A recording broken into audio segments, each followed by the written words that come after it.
Continuando con el programa esta mañana por el Día Nacional de la Salud Mental, el Día de la Salud Mental del Perú, me acompaña Carlos Lascano, psicólogo. Vamos a hablar sobre el narcisismo.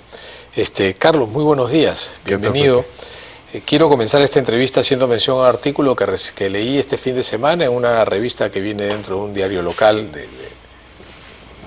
muy difundido, que es una entrevista que le hicieron a Max Hernández con respecto a por qué Abimael Guzmán todavía genera tanta desazón. Y él habla de que, por supuesto, el monstruo Abimael Guzmán y todo su movimiento monstruoso que ahora está generando que los deudos de las víctimas de los terroristas muertos tengan un mausoleo con el consentimiento inclusive del alcalde, porque claro, el alcalde no hizo nada hasta que los medios enfocaron este problema, pero ese mausoleo se debe haber construido así. Habla pues de que probablemente, decía Max Hernández, que esto podría ser un aviso que está anunciando la muerte de Abimael Guzmán, ¿no? Si en algún momento muere Abimael Guzmán, van a tantear la situación sabiendo qué van a hacer para las exequias de este salvaje. Y él hablaba de que él tenía pues un narcisismo inflado, que ahora es un narcisismo desinflado, ¿no? Pero hablaba siempre de un narcisismo. ¿Qué cosa es el narcisismo? ¿Por qué el narcisismo puede hacer tanto daño? Cuando hablamos de estos crímenes, del hijo que quemó a la mamá, del tipo que mató a la mujer, de la mujer que acuchilló al niño, en fin, hablamos de narcisismo siempre, y siempre para referirnos a un psicópata.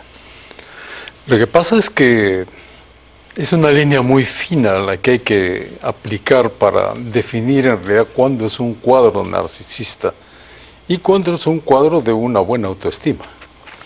Entonces, regularmente la persona que tiene una buena autoestima, pues bueno, sí, tiene los cuidados propios que todos tenemos y que todos cultivamos para mantenernos en el día a día, para tener seguridad en uno mismo, confianza en uno mismo, necesitar vernos bien y sentirnos bien, ¿verdad?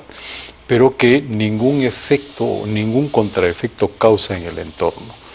Lo que ocurre con el narciso y la narcisa, porque está en los dos, es que sobredimensiona ese cuidado personal y sobredimensiona sus capacidades, de tal forma que ya causa daño en su entorno. Y además ese daño causado, en ningún momento él se da cuenta que lo está causando. Claro. Es imperceptible para él. ¿Por qué? Es. Porque lo importante para la narcisa o el narciso es su objetivo, lo que quiere ser, lo que quiere lograr y lo que considera que es, porque como dijiste al comienzo en la introducción del programa, después de Dios, yo, y si puedo pasarlo a Dios, lo paso. Sí, ¿no? Por encima. Exacto. Y además, que crean colectividades alrededor de ellos. Así es. Que son colectividades que les refuerzan ese modo de ser. ¿Qué causa el narcisismo? ¿Cuál es el origen del narcisismo? ¿Cuál es el perfil de psicodesarrollo de un narcisista? ¿Cómo? ¿Se fabrican en casa? ¿Lo fabricamos nosotros? ¿La sociedad es responsable de esto? Hay dos corrientes, ¿no? Y que me parece que se integran bastante bien. Primero, la neuroanatómica, porque está vinculado a una deficiencia de sustancia gris en la cisura de Silvio, allí en el óvulo de la ínsula. Entonces ahí hay un primer factor. Y un segundo factor también que está vinculado a esto es la íntima relación que hay entre la comunicación de la amígdala con el hipotálamo y con el tálamo. De tal forma que ya hay una base estructural, entonces. Hay una base estructural neuroanatómica, que permite, funcional. Pero como sabemos, la mente ejerce acciones de disfunción o de descomposición a veces del funcionamiento cerebral. Entonces, la sociedad, la familia, el entorno contribuye a que eso que anatómicamente está allí establecido se exacerbe. De tal forma entonces que nos vamos ubicando en un cuadro epigenético, ¿no?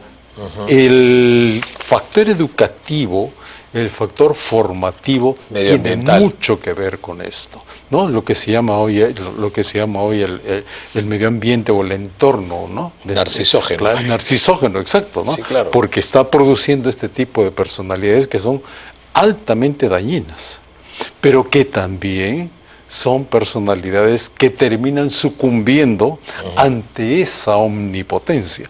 ¿Por qué? Porque son personalidades vulnerables. Y al ser vulnerables de tanto adulamiento, también van cayendo, se desinflan y terminan como el retrato de Dorian Gray. Claro. ¿Cuáles son los factores de riesgo para una personalidad narcisista?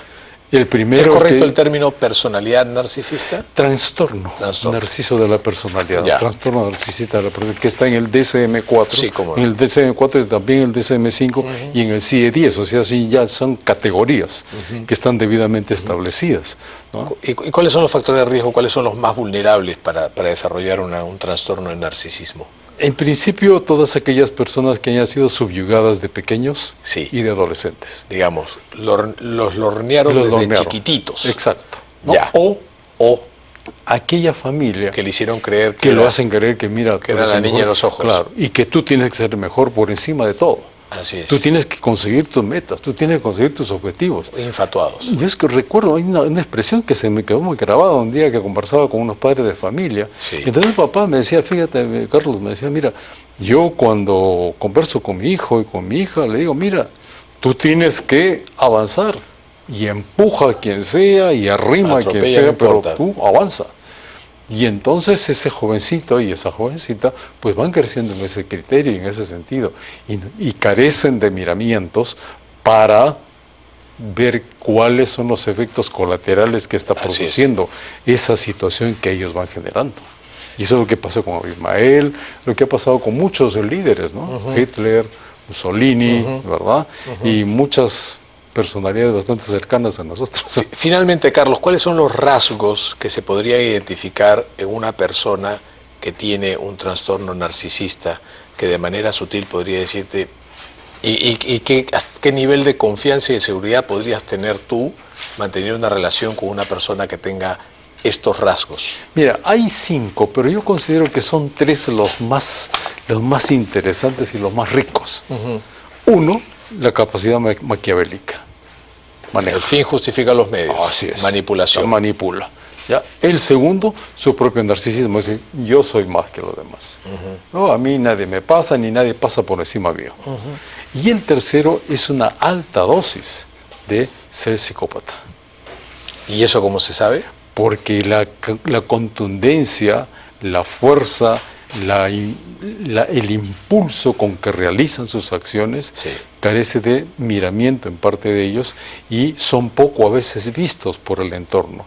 Y el entorno lo ve como una persona tranquila, normal, muy agradable, muy simpática, muy ¿cómo se dice? Como que tiene mucho feeling, ¿verdad? Así es.